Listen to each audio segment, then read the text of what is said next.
오늘 이제 처음으로 수요 예배를 드리는데 이렇게 같이 모여서 함께 예배할 수 있다는 사실이 너무 감사합니다. 제가 부산에 와서 한 달 동안 이제 수요일을 어떻게 보냈냐면요. 이 주변에 있는 교회를 매 주마다 다녔습니다. 밑에 있는 교회, 저기 멀리 있는 교회, 부산역에 있는 교회, 그리고 이쪽 저희 그 개금 아이파크 옆에 있는 교회 해가지고 루터란 교회도 있어서 거기도 가보고 해서 여기 있는 교회를 다니면서 마음속에 우리 교회에서 예배드렸으면 참 좋겠다 그 생각이 많이 들었는데 오늘 이렇게 같이 예배를 드릴 수 있어서 너무 기쁘고 또 하나님께 감사합니다. 오늘 이제 창세기 1장 1절부터 25절까지 쭉 같이 살펴볼 건데요. 창세기 먼저 이해하셔야 될 부분 먼저 소개를 해드리도록 하겠습니다. 창세기를 포함해서 창세기, 출애굽기, 레위기, 민수기, 신명기 이 5권을 부르는 호칭이 있습니다. 명칭이 있는데요. 뭐라고 부르냐면 토라라고 부릅니다. 토라 또는 모세오경이라고 부릅니다. 사도 바울은 이 토라 또는 모세오경을 가리켜서 모세의 율법 또는 모세의 글이라고 불렀습니다. 그래서 전통적으로 창세기, 출애굽기, 레위기, 민수기, 신명기까지 이 5권을 뭐라고 부르냐면 모세가 쓴 글이다. 그래서 모세오경이라고 부릅니다.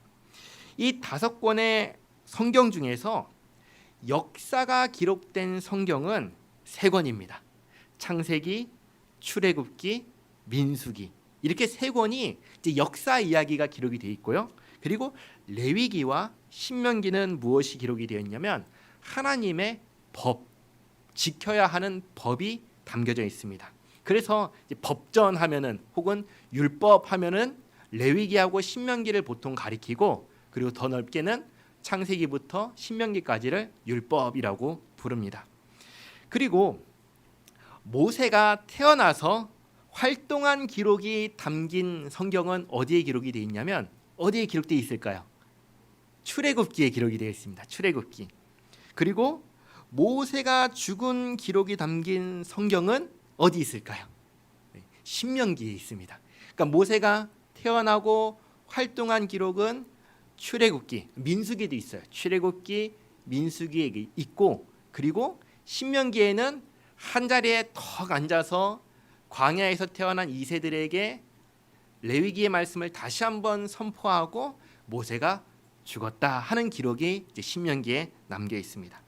그래서 모세가 태어나서 죽는 이 사이에 모세오경을 썼을 거 아니에요, 그렇죠? 모세가 글을 썼다면 태어나서 죽는 이 사이에 이 5권을 기록했을 것입니다.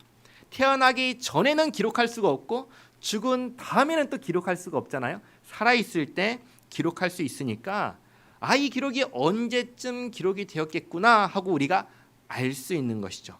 이것을 알 수 있으면 그 다음으로 이 모세오경, 창세기, 출애굽기, 레위기, 민수기, 신명기를 누구 보라고 기록을 했는지 또한 알 수 있겠지요. 그렇죠? 자, 그러면 모세는 이 5권의 책을 누구 보라고 기록을 했을까요? 자, 삼지선입니다. 1번 21세기를 사는 저와 여러분 1번 2번 예수님과 제자들 3번 출애굽한 이스라엘 민족들. 정답 몇 번일까요? 3번이죠. 그렇죠? 3번 출애굽한 이스라엘 민족들입니다. 자, 출애굽한 이스라엘 민족들이 누구인가 말씀드리겠습니다. 출애굽은 애굽, 이집트 땅에서 탈출했다는 말입니다. 출애굽이죠. 그래서 탈출했다는 말인데 이스라엘 민족이 이집트 땅에서 탈출했습니다. 원래는 이스라엘 민족이 이 이집트 땅에서 굉장히 대우를 받으면서 처음에는 있었어요. 그런데 시간이 지나면서 정권이 바뀌면서 그리고 이스라엘 민족의 숫자가 많아지면서 이 바뀐 정권의 왕이 이스라엘 보니까 겁나는 거예요. 우리 민족도 아닌 것이 우리 민족보다 숫자는 더 많아질 것 같네. 저러다가 바깥에 있는 우리의 적과 협력해서 우리를 치면 어떡하지? 하니까 이걸 눌러야겠다 해가지고 뭘 만들었냐면 이제 노예를 삼은 거죠. 그래서 400년 동안 노예가 되어서 고생을 그렇게 했습니다. 이스라엘 민족이 너무나 괴로우니까 어떨까요? 어떻게 할까요? 이 괴로움을 누군가한테 얘기를 해야겠죠. 근데 누구한테 얘기할까요? 하나님. 하나님께 하나님 너무나 괴롭습니다. 구원하여 주시옵소서 간구했고, 하나님께서는 이스라엘 민족의 조상인 아브라함과 하셨던 약속을 기억하셔서 이스라엘 백성들을 탈출시키셨습니다. 탈출하셔서 탈출하신 목적이 있죠. 그 약속이 뭐죠? 아브라함에게 했던 약속이 약속의 땅, 이 땅, 가나안 땅을 너의 후손에게 주겠다 하신 이 약속을 기억하시고 탈출시키시고 이제 약속의 땅으로 데려가십니다. 이제 가시는데 이스라엘 백성들을 탈출시키고 가시기 전에 제일 먼저 하신 게 있어요. 그게 뭐냐면 하나님의 산, 신의 산에서 이 탈출한 이스라엘 백성들과 언약을 맺는 거였습니다. 다르게 말하면 계약을 맺는 것입니다. 계약. 어떤 계약일까요? 나는 너희의 하나님이 되고 너희는 내 백성이 되리라. 이 이제 약속을 하는 거죠. 근데 이게 동등한 관계에서의 약속이 아니라 하나님 편에서 자신을 낮추시고 사람과 맺은 계약이기 때문에 이걸 계약이라고 하지 않고 언약이라고 이렇게 부릅니다. 언약. 근데 하나님께서 이 약속을 하면서 조건을 주셨어요. 왕이니까 당연히 할 수 있는 건데 이걸 조건으로 하신 거예요. 그 조건이 뭐냐? 내 말을 듣고 내 말에 순종해라. 그렇게 하면 너희는 내 백성이 되고 싫으면 말고 한 거예요. 이건 사실 왕이면 백성들에게 요구할 수 있는 거잖아요. 지극히 당연한 것을 요구하신 거예요. 이스라엘 백성들이 하나님께서 탈출하시고 인도하신 과정을 겪으면서 우리 하나님, 이집트의 신도 감히 감당할 수 없는 왕 중의 왕, 신 중의 신이신 하나님, 그리고 광야를 걸으면서 우리를 먹여주시고 지켜주신 하나님, 그 하나님의 백성이 된다. 야, 이건 정말 수지를 계산하면 이건 뭐 이익밖에 없는 거죠. 그러니까 하나님, 우리가 하나님 말씀에 순종하겠습니다 하고 계약을 했습니다. 언약을 맺습니다. 이 언약을 뭐라고 비유하냐면 결혼식에 빗대어서 얘기합니다. 그래서 뭐냐면 하나님께서 우리의 신랑이 되시고 우리는 하나님의 신부가 되는 것이죠. 그래서 오늘 새벽에 에베소서 말씀처럼 하나님께서는 남편은 아내를 사랑하죠. 하나님께서는 신부가 된 이스라엘 민족을 사랑하시고, 그리고 아내는 남편에게 뭐 하라고 했죠? 복종하라고 했잖아요. 그러니까 이스라엘 민족은 하나님께 복종하는 이 관계, 이 언약을 맺고 결혼식을 한 것입니다. 자, 이제 결혼을 했습니다. 그 다음은 어떤 시간을 가져야 될까요? 서로를 알아가는 시간을 가져야겠죠. 그렇죠? 우리 하나님이 어떤 분이신지, 그렇죠? 하나님은 우리에 대해서 다 아시니까 하나님은 사람이 아니시니 사람 속에 무엇이 있는지를 다른 사람을 통해서 증언받을 필요가 있다 없다? 없어요. 하나님은 다 아세요. 그러나 우리가 하나님을 알아요 몰라요? 우리가 모르죠. 그러니까 하나님께서 어떤 분이신지를 우리가 알아야 되는 것이죠. 하나님께서 무엇을 좋아하시고 무엇을 싫어하시는지, 또 하나님께서 우리 조상과 어떤 관계가 있으셨고 어떤 약속을 하셨는지 그것을 우리가 알아야겠죠. 그러면 우리가 이것을 어떻게 하면 알 수 있을까요? 다시 말해서 탈출한 이스라엘 백성들이 하나님을 알려면 어떻게 해야 할까요? 여기서 아주 중요한 사실이 있습니다. 세 가지가 있는데요. 하나님께서 우리에게 하나님께서 자신을 알려주셔야 돼요. 알려주셔야 돼요. 그래서 첫 번째로 알려주신 게 뭐냐? 창세기인데 첫 번째로 중요한 사실이 뭐냐면 이 창세기는 뭐냐면 하나님께서 자신을 계시하여 주신 성경이라는 것입니다. 그러니까 하나님과 언약을 맺은 언약 백성에게 하나님이 누구신지를 하나님께서 열어서 보여주신 거예요. 제일 먼저 무엇으로? 창세기로. 그런데 이 창세기를 누가 기록했죠? 모세가. 그렇죠? 그러니까 모세를 통해서 하나님께서 기록하게 하심으로, 또 모세를 통해서 전하게 하심으로 하나님께서는 자신을 알려주신 거예요. 그러니까 두 번째로 중요한 게 모세가 기록했다. 모세를 통해서 알려주셨다. 이게 두 번째로 중요한 거예요. 그리고 세 번째는 이걸 누구한테 알게 하셨는가? 노예였다가 이제는 하나님의 백성이 된 이스라엘 백성들에게 알려주셨다. 이 세 가지가 중요한 거예요. 이 세 가지를 기억하시면서 잘 한번 생각해 보시기 바랍니다. 성경은 하나님께서 자신을 열어서 보여주신 계시의 말씀이에요. 그러니까 우리가 하나님에 대해서 믿어야 할 바를, 알아야 할 바를 정확하게 기록되어 있고, 또 우리가 어떻게 하나님 앞에서 행동해야 될지를 아주 분명하게 기록되어 있습니다. 그러니까 두 가지죠. 신앙과 행위에 대해서 정확하고 무오하다. 다르게 말하면 오류가 있다 없다? 없다. 그러니까 하나님에 대해서 믿어야 되는 것, 우리가 해야 되는 것에 대해서 정확하고 오류가 없이 기록하게 하나님께서 자신을 계시하신 거예요. 알려주신 거예요. 근데 알려주셨는데 이것을 누가 기록했죠? 모세가 기록을 했어요. 모세가. 그럼 모세는 이것을 어떻게 기록했을까요? 하나님께서 모세에게 어떻게 알려주셔서 이걸 기록하게 하셨을까요? 이 기록의 방법에는 두 가지가 있습니다. 두 가지. 첫 번째는 뭐냐면 기계적인 방식, 기계적인 방식. 두 번째는 유기적인 방식. 이렇게 두 가지가 있어요. 기계적인 방식과 유기적인 방식. 기계적인 방식은 뭐냐? 우리가 어린 아이들 학교에서 받아쓰기 하죠. 선생님이 말해주면 토시 하나 틀리지 않고 그대로 받아 적죠. 그게 기계적인 거예요. 자기 생각, 자기의 스타일, 자기가 알고 있는 지식의 수준이랑 전혀 상관없이 하나님께서 자, 태초에 썼어? 틀렸어. 태초에라고 써야 돼. 이렇게 하는 것이 기계적인 방식이에요. 유기적인 방식은 뭐냐? 유기적인 방식은 정반대예요.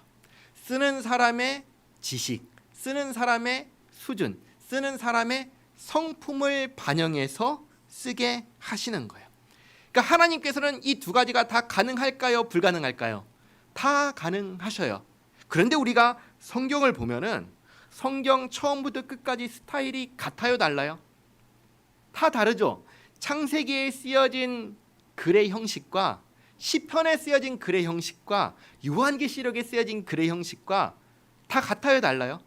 전부 다 다르죠. 그러니까 하나님께서 기계적으로 쓰게 하신 것은 아니다라는 것을 알 수 있죠. 그럼 어떤 방식이에요? 하나님께서 그 사람의 수준과 생각과 가치관과 가지고 있는 것을 활용해서 쓰도록 하셨구나라는 것을 알 수가 있죠. 그래서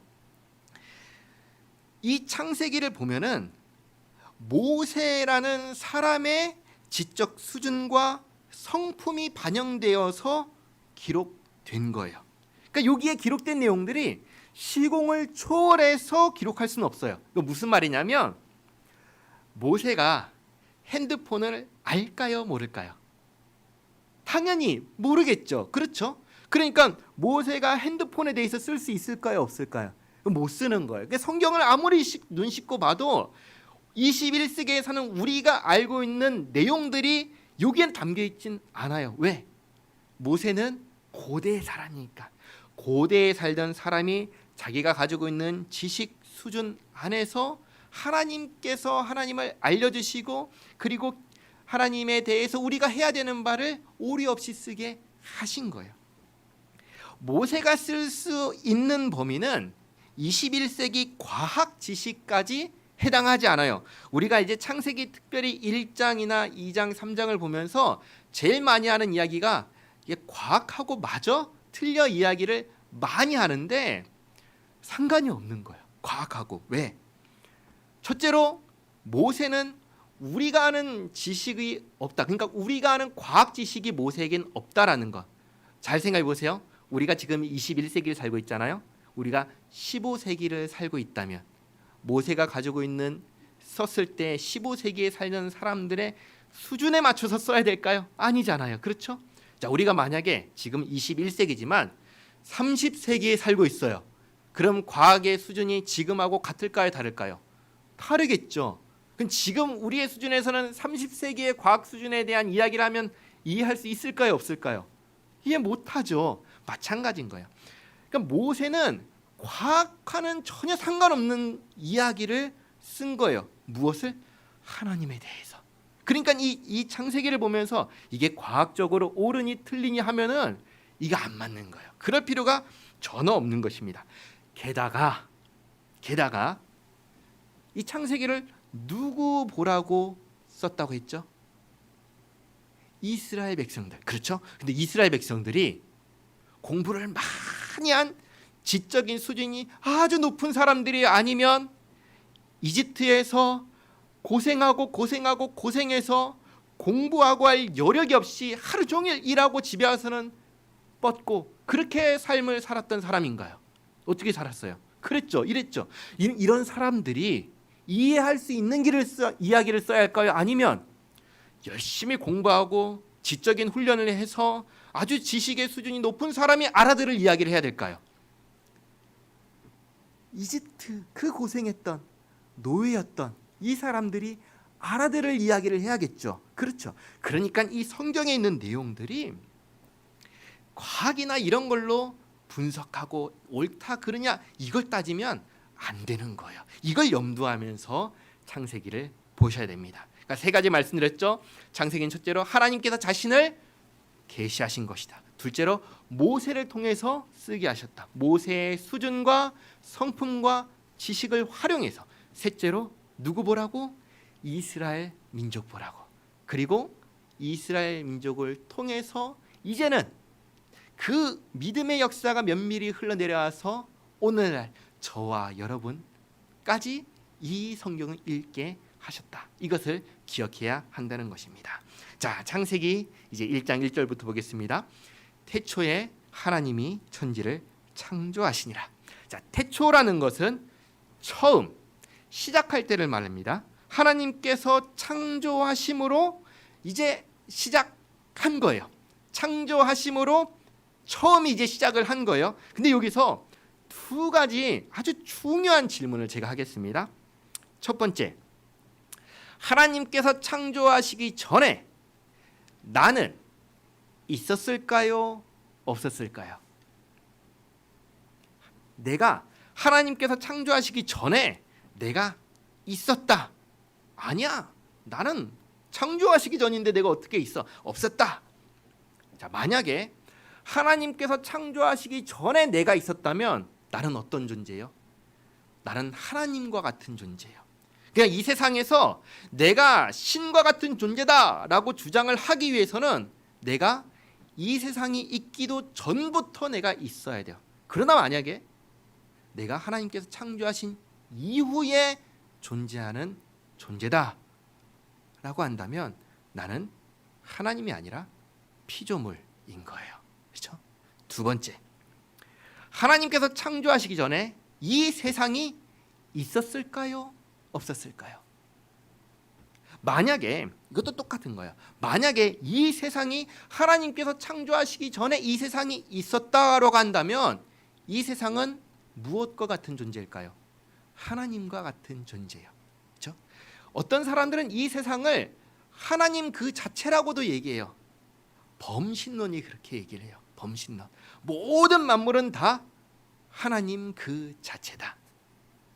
하나님께서 창조하시기 전에 이 세상이 있었으면 이 세상은 하나님과 같아요. 그러나 만약에 하나님께서 창조하시기 전에 이 세상이 없었다면 이 세상은 피조물에 불과한 거예요. 이것을 말씀드린 이유는 이 질문에 어떻게 대답을 하느냐에 따라서 하나님께서 참으로 하나님이 되시기도 하고 사람이나 세상이 하나님이 되기도 합니다. 성경은 아주 분명하게 선언합니다. 우리가 믿는 하나님은 어떤 분이신가? 바로 천지를 창조하신 하나님이십니다. 천지 만물의 주인은 누구이신가? 하나님이십니다. 사람은 피조물에 불과하고 사람의 주인은 하나님이십니다. 이것을 아주 분명하게 처음에 선언하십니다. 태초에 하나님이 천지를 창조하시니라. 하나님만이 하나님이세요. 이게 우리가 믿는 기독교 신앙의 첫 번째 토대입니다. 이거 없으면 성립할 수가 없어요. 하나님께서 창조자시다. 2절 땅이 혼돈하고 공허하며 흑암이 깊음 위에 있고 하나님의 영은 수면 위에 운행하시니라. 1장은 천지 창조를 이 사람들의 눈높이에 맞게 이해할 수 있도록 알려주시는데 가장 처음에 뭐가 있었냐? 하나님께서 만드신 가장 처음에 땅과 물이 있었다라고 얘기하시죠. 그런데 이 땅은 혼돈하고 공허합니다. 혼돈하고 공허하다는 것이 어떤 상태냐 있을 때 우리 아이들이 좋아하는 레고 아시죠? 레고를 조립하면 탁탁탁 해서 집도 되고 자동차도 되고 막 그렇게 되잖아요. 근데 조립하기 전에 다 부숴놓으면 어때요? 그냥 레고가 막 흩어져 있죠. 이 상태가 혼돈하고 공허한 거예요.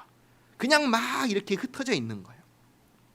레고를 조립하기 전에 상태라고 생각하시면 돼요. 그리고 정말 어둡고 거기 수면이 있는데 그 수면 위에 하나님의 영이 운행하셔요. 운행하신다는 게 뭐냐면 이렇게 품고 계신 거예요. 그러니까 창조하셨을 때 성령 하나님께서 이 처음 만들어진 이 땅과 물을 성령 하나님께서 이렇게 품고 계셨던 거예요. 3절 그 상태에서 하나님이 이르시되 빛이 있으라 하시니 빛이 있었고 빛이 하나님이 보시기에 좋았더라. 하나님이 빛과 어둠을 나누사 하나님이 빛을 낮이라 부르시고 어둠을 밤이라 부르시니라. 저녁이 되고 아침이 되니 이는 첫째 날이니라. 아멘. 어두운 아주 캄캄한 어두운 상태였는데 하나님께서 빛을 창조하셨습니다. 그런데 이 빛이 이제 우리는 과학이라는 것을 갖고 있기 때문에 질문해요. 이 빛이 도대체 어떤 빛이냐 하고 질문을 해요. 이 질문에 대해서 우리가 뭐라고 대답할 수 있을까요? 한마디로 대답할 수 있습니다. 몰라요. 우리는 몰라요. 알 수가 없어요. 하나님께서 처음에 누가 있었어요? 없었죠? 그 처음에 아무것도 없어요. 그때 빛이 있으라 선언하시니까 빛이 생긴 거예요. 그 빛은 우리가 무엇인지 몰라요. 하나님께서 빛이 있으라 하시면서 빛과 어둠을 나누십니다. 빛은 낮이라고 하시고 그리고 밤은 어둠이다라고 하십니다. 어둠은 밤이다라고 하십니다. 그리고 저녁이 되고 아침이 되어 첫째 날이 됩니다. 근데 이것도 한번 보세요. 낮이 되고 밤이 됩니다. 어떻게 낮이 되고 밤이 됐을까요? 그것도 몰라요. 우리가 알 수 없어요. 그런데 여기서 이렇게 얘기합니다. 저녁이 되고 아침이 되었다. 그래서 이스라엘 민족의 하루의 시작은 저녁이에요. 그것도 저녁 6시가 하루의 시작입니다. 우리는 언제 시작하죠? 밤 12시를 기점으로 하루가 바뀌죠. 근데 이스라엘 민족은 저녁 6시를 기점으로 하루가 바뀌어요. 그러니까 우리나라랑 6시간의 차이가 있죠. 이 차이가 있습니다. 자, 그다음 첫째 날 이렇게 말씀하시고 둘째 날이 시작합니다. 6절 하나님이 이르시되 물 가운데 궁창이 있어 물과 물로 나뉘라 하시고 하나님이 궁창을 만드사 궁창 아래의 물과 궁창 위의 물로 나뉘게 하시니 그대로 되니라. 하나님이 궁창을 하늘이라 부르시니라. 저녁이 되고 아침이 되니 이는 둘째 날이니라. 하나님의 영이 수면을 운행을 하셨습니다. 물이 있었죠. 근데 이 물 가운데 궁창을 만드셔요. 궁창이 뭐냐면 공간이에요. 텅 빈 공간을 만드세요. 그러니까 물이 이렇게 있었으면 물을 가운데 궁창을 만드니까 물이 이렇게 벌어지겠죠. 그렇죠? 그러니까 궁창 위에 물이 있고 궁창 아래에 물이 있는 거예요. 궁창 위의 물과 궁창 아래의 물. 이렇게 나눈 것이 둘째 날. 그다음 이제 셋째 날입니다. 하나님이 이르시되 천하의 물이 한 곳으로 모이고 묻이 드러나라 하시니 그대로 되니라. 하나님이 묻을 땅이라 부르시고 모인 물을 바다라 부르시니 하나님이 보시기에 좋았더라. 하나님이 이르시되 땅은 풀과 씨 맺는 채소와 각기 종류대로 씨 가진 열매 맺는 나무를 내라 하시니 그대로 되어 땅이 풀과 각기 종류대로 씨 맺는 채소와 각기 종류대로 씨 가진 열매 맺는 나무를 내니 하나님이 보시기에 좋았더라. 저녁이 되고 아침이 되니 이는 셋째 날이니라. 자, 궁창이 있고 궁창 위에 물이 있고 궁창 아래에 물이 있었어요. 셋째 날은 궁창 아래의 물에 대해서 얘기를 하시는 거예요. 먼저 뭐라고 하시죠? 궁창 아래, 천하에, 하늘 아래에 있는 물은 한 곳으로 모이라고 해요. 한 곳으로 모이니까 모이고 땅이 이렇게 딱 드러나죠. 그러니까 땅이 있고 물이 있는 것이죠. 그렇죠? 그리고 이 땅 가운데는 풀과 채소와 열매 맺는 나무를 종류대로 나게 합니다. 그렇죠? 궁창이 있고 이제 궁창 위에 물이 있고 궁창 아래에는 물이 한쪽에 모였고 한쪽에는 땅이 있고 땅에는 이제 각양 식물들이 나는 거예요. 이게 셋째 날입니다. 그 다음 넷째 날입니다. 14절. 하나님이 이르시되 하늘의 궁창에 광명체들이 있어 낮과 밤을 나뉘게 하고 그것들로 징조와 계절과 날과 해를 이루게 하라. 또 광명체들이 하늘의 궁창에 있어 땅을 비추라 하시니 그대로 되니라. 하나님이 두 큰 광명체를 만드사 큰 광명체로 낮을 주관하게 하시고 작은 광명체로 밤을 주관하게 하시며 또 별들을 만드시고 하나님이 그것들을 하늘의 궁창에 두어 땅을 비추게 하시며 낮과 밤을 주관하게 하시고 빛과 어둠을 나뉘게 하시니 하나님이 보시기에 좋았더라. 저녁이 되고 아침이 되니 이는 넷째 날이니라. 아멘.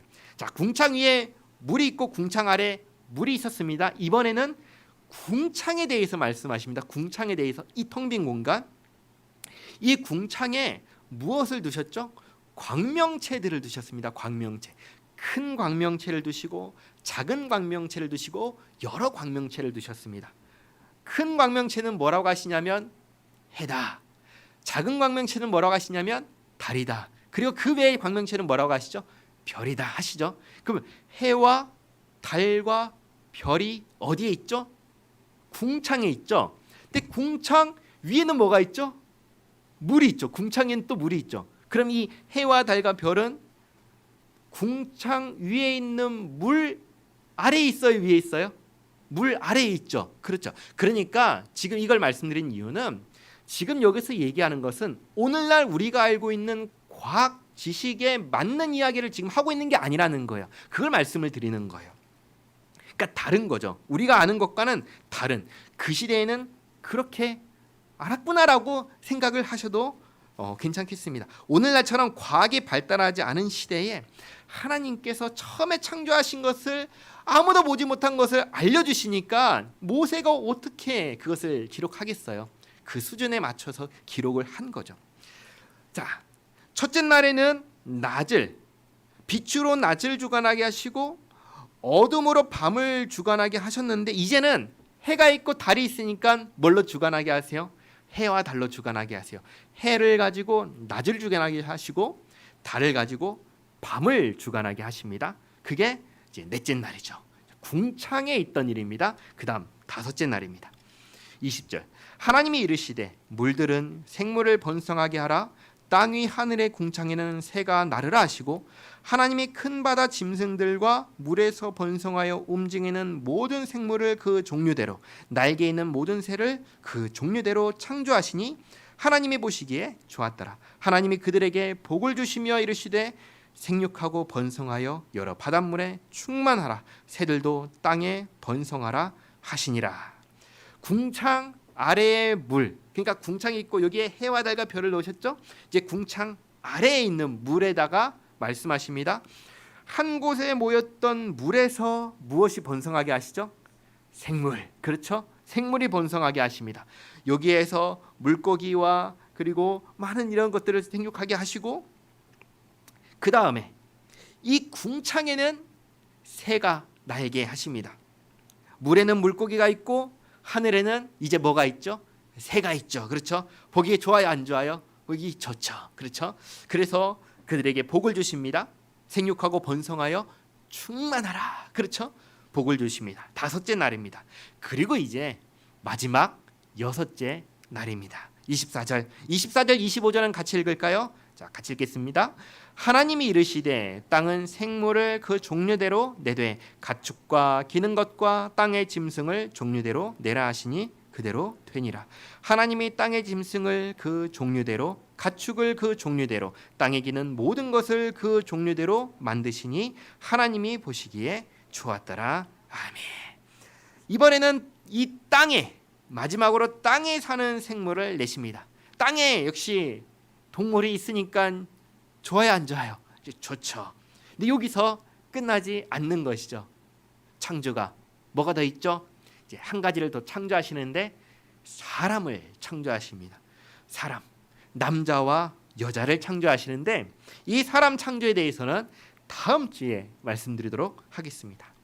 정리하겠습니다. 성경은 이 세상이 본래부터 스스로 있었다고 해요? 없었다고 해요? 없었다고 해요. 처음부터 스스로 있었다고 하지 않습니다. 이 세상을 사람이 만들었다고도 하지 않습니다. 천지 만물이 있기 전에 하나님이 계셨습니다. 사람이 있기 전에 하나님이 계셨습니다. 하나님께서 만물을 창조하셨습니다. 그러므로 하나님께서는 만물의 주인이십니다. 또 하나님께서 우리를 창조하셨죠. 그러므로 우리의 주인은 또한 누구시죠? 하나님이십니다. 하나님께서 천지 만물의 주인이시고 우리의 주인이시다. 이것을 기억하시기 바랍니다. 우리가 믿는 하나님은 어떤 분이신가? 전능하사 천지를 만드신 하나님 아버지이십니다. 기도하겠습니다. 하나님 감사합니다. 창세기를 통하여 하나님께서 어떤 분이신지를 알게 하시고 또 우리 신앙의 근본이 무엇인지 알게 하시니 감사합니다. 이 세상이 있기 전, 우리들이 있기 전에 하나님께서 계셨습니다. 하나님께서 만물을 창조하셨습니다. 하나님은 창조자이십니다. 또한 만물의 주인이십니다. 하나님은 우리의, 나의 주인이십니다. 하나님께서 주신 말씀대로 하나님을 잘 알고 잘 믿고 섬기며 사는 우리 모두가 되게 하옵소서. 예수님의 이름으로 기도하옵나이다. 아멘. 아멘. 교회 앞에 광고 말씀 잠깐 드리겠습니다. 이제 축도를 할 건데요. 이제 주일날에는 우리가 늘 하는 고린도후서의 말씀을 가지고 축도를 할 것이고요. 수요일날에는 제가 드린 그 안내지 있죠. 거기 보면 민수기에 하나님께서 아론과 그 후손들에게 너희는 이렇게 백성들에게 축복하라라고 하신 말씀이 있어요. 그래서 이 말씀으로 축도를 할 것입니다. 축도하고 나면은 소등을 할 거예요. 그리고 PPT를 바꿀 겁니다.